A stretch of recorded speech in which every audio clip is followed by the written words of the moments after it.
waiting for a train. A train that'll take you far away. You know where you hope this train will take you. But you can't know for sure. Yet it doesn't matter. Now tell me why. A few years ago, my buddies and I were having a movie night watching the cinematic enigma, Thomas and the Magic Railroad. My friend's sister and her boyfriend were in the vicinity and, to our surprise, stuck around for the entire film. They weren't train freaks like us, so I was curious to see what thoughts they might have about the movie. The only notable comment came from the boyfriend, who said, "Man, that guy is really sad." I thought it was peculiar that out of the weird tiny men, strange performances, and talking trains, that was what made an impression. We'll come back to Burnett. There's no denying this film is absolutely bonkers, and no director's cut was going to save it. A lot of the decisions made in the movie have remained a mystery to me, oddities that don't make sense. I think there's more than meets the eye here, and I want to get to the bottom of it. Something is afoot with this whole affair. I know it. I believe you know it too.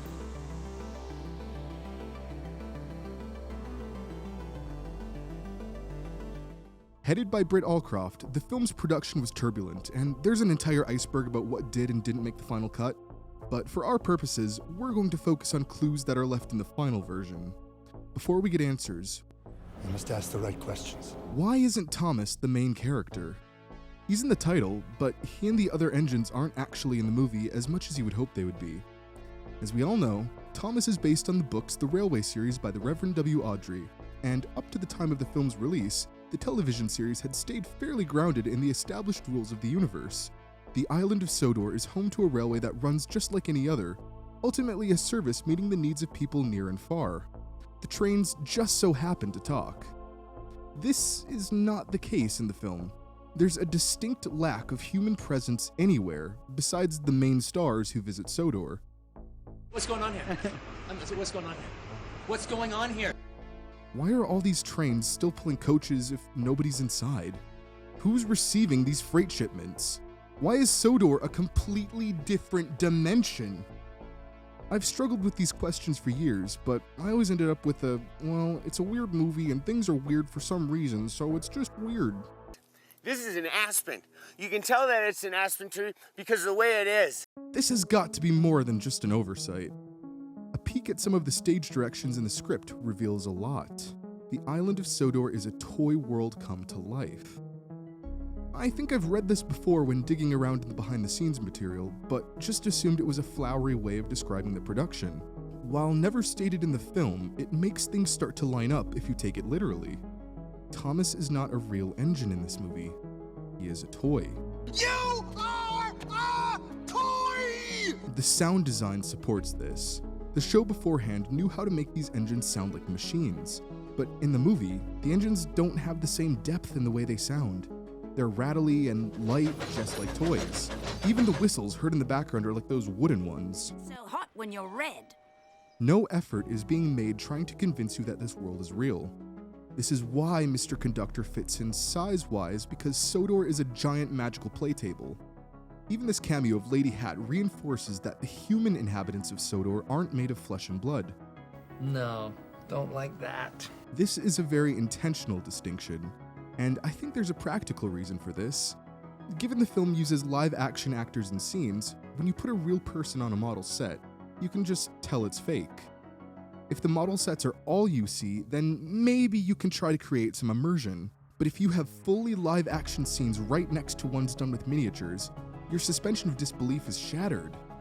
I don't think the budget was there to make Sodor being real work.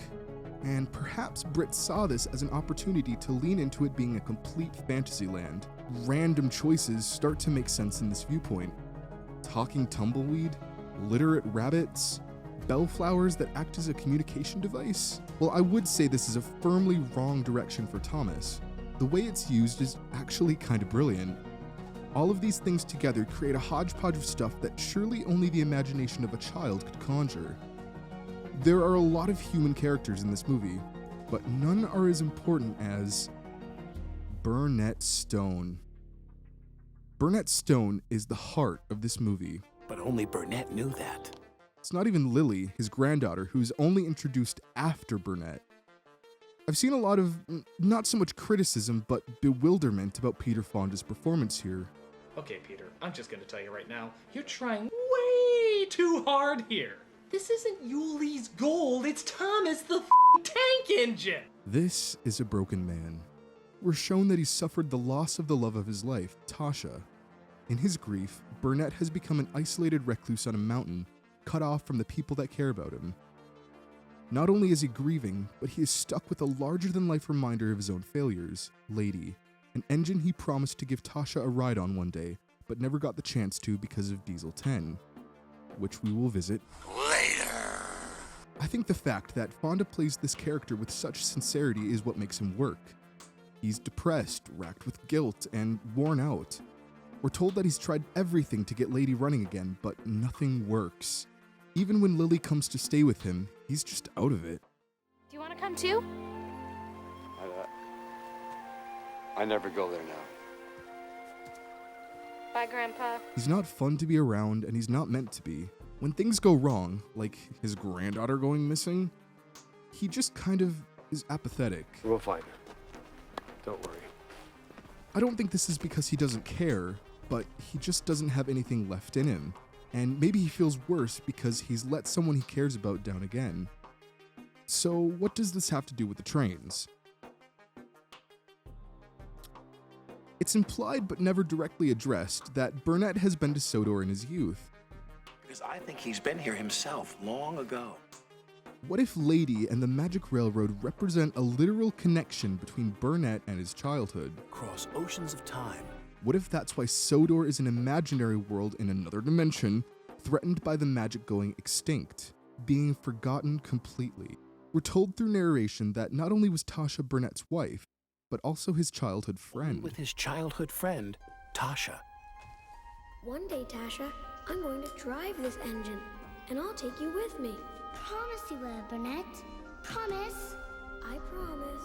In his grief, he's repressed his memories of her and his childhood because they're too painful, and that includes his memories of Sodor.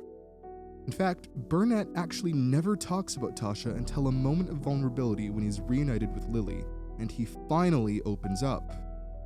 It's no coincidence that as soon as he does this, they're able to fire up Lady with the coal from Sodor, and both the railroad and Burnett start getting their energy back. When Tasha died, so did Burnett's connection to his childhood. Losing a loved one is an incredibly difficult part of life, and grief can cripple a person for a long time. But this is a story about optimism and reconnecting with both the people you still have and with the purest parts of yourself. When Burnett finally returns to Sodor, Mr. Conductor instantly says, I'm glad you were able to find your way back. But we still haven't addressed the elephant in the room.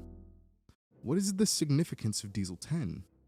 He's still an engine, but completely unlike the rest of the locomotive cast. He's crude, he's clawed, and he's not British. I got a plan, and you're not in it! He doesn't fit in at all, and he's not supposed to. Besides being the somewhat goofy villain, I think he represents something deeper. Okay, maybe not quite that deep, but kinda. What if Diesel 10 is the embodiment of reality and adult hardship, the cruelty of the real world? The world is dark and selfish and cruel. If it finds even the slightest ray of sunshine, it destroys it. For the innocence of childhood, this jagged edge of reality storms in and threatens to destroy it. We aren't given a timeline of when exactly Tasha got sick, but I'm willing to bet that it was around then when Diesel 10 crashed Lady. Burnett's world got rocked, and reality came crashing in. Reality has a way of just sneaking up on you and grabbing you when you least expect it. I think the final chase tells us quite a lot too. In the final showdown, all of the extras get left behind. It's just Burnett, his innocence, and the reality that wants to destroy it. What's interesting here is that Diesel 10 throws a few quips around about the steam engines being kettles and all that, but the entire movie, he's been threatening the steam engines and Lady. But once Burnett comes back, his true target is revealed. Now I'll get at you, Burnett Stone! This is all a visualization of Burnett's internal conflict.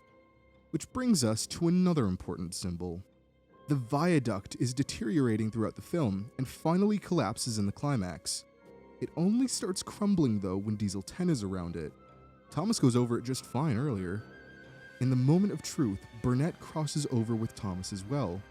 Diesel can't follow because now Burnett has re-established his connection to his innocence and won't let it fall to ruin again. Diesel's own ambition of destruction destroys him too. Then we get this moment. Well done, Thomas! Well done! This is Burnett at his happiest. This is also the only time he ever addresses Thomas directly. This is his moment. What comes next isn't really about him. The gold dust shortage is the big crisis during the film. Mr. Conductor's universe is on the clock, and if they don't get more, he and everything else that lives because of it will die.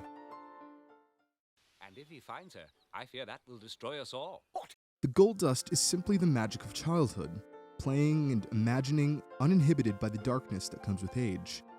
Even though Burnett has returned, he's grown up. Everything here was because of what he did as a kid, but he can't help anymore. Now it's Lily's turn. She's got to make her own. There's one line in this scene that gives Burnett away. Throw it up in the air. That's not in the cookbook. We've been following these vague clues about how to make more, but this seems to come from nowhere, unless he's done it before. Speaking of cryptic clues, I'm pretty sure that stoke up the magic in the mountain has a double meaning. At first glance, this seems to be just talking about Lady. Stoke up the magic in the mountain and the lady will smile. She's even mentioned. But what if she's not the magic in the mountain? The name Burnett Stone literally just means brown stone. And where does he live? Muffle Mountain. The magic in the mountain is Burnett, and when that's stoked, then the lady smiles. So, Burnett, you didn't forget about magic. It's safe inside you. I think it's also worth noting that Lady is the only engine who has to be operated. We are clearly shown that everybody else can just move of their own accord. Even with Mr. C in the cab, he's just along for the ride. But Lady needs to be driven, and that's because only you can take charge of your life. Your childhood isn't in your control. Neither is reality, but you are in charge of you, and the choices you make, well, that's the real magic.